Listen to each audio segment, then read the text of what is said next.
कुरुंदवाडमधील तबक उद्यान मैदानाकडे नगरपालिका प्रशासनाचं दुर्लक्ष होतंय।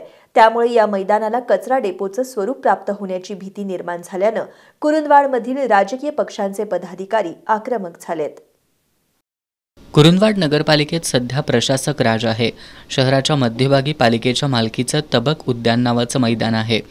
क्रिकेट विविध खेळांच्या स्पर्धा इथं झाल्यात। कुरुंदवाड वासियांच्या शारीरिक तंदुरुस्तीमध्ये या मैदानाचं मोठं योगदान आहे, पण अलीकडच्या काळात याकडे नगरपालिका प्रशासनाचं दुर्लक्ष होत असल्यानं या मैदानाची दुरावस्था होऊ लागली आहे। या मैदानाच्या मुख्य प्रवेशद्वारातच गुटखा आणि माव्याच्या पिचकाऱ्यांचा सडा आपलं स्वागत करतो। आत गेल्यावर उघड्यावरती मुतारीमुळं निर्माण झालेली अस्वच्छता आणि पसरलेली दुर्गंधी यामुळं इथं फार काळ थांबणं मुश्किल होतंय।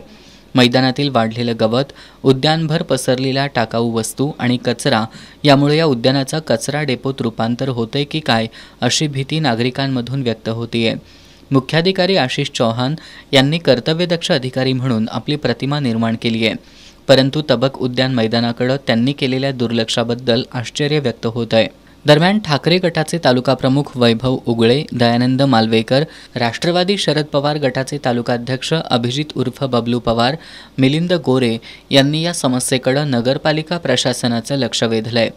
राजकीय पदाधिकाऱ्यांनी नगरपालिकेला मैदानाची स्वच्छता आणि देखभाल जमत नसेल तर ते आमच्या ताब्यात द्या अशी मागणी केली आहे। दयनीय अवस्था पाहता इथं ओपन बार, ओपन मुतारी अशा पद्धतीची अवस्था इथल्या या गचाळ कारभाराची ही एक चुणूक आहे।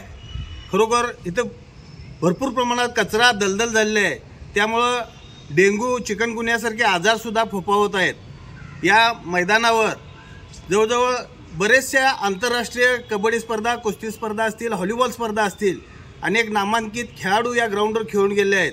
अशा या ग्राउंडची दयनीय अवस्था पाहता प्रशासनानं याकडे लक्ष देऊन लवकरात लवकर हे मैदान सुसज्ज करावं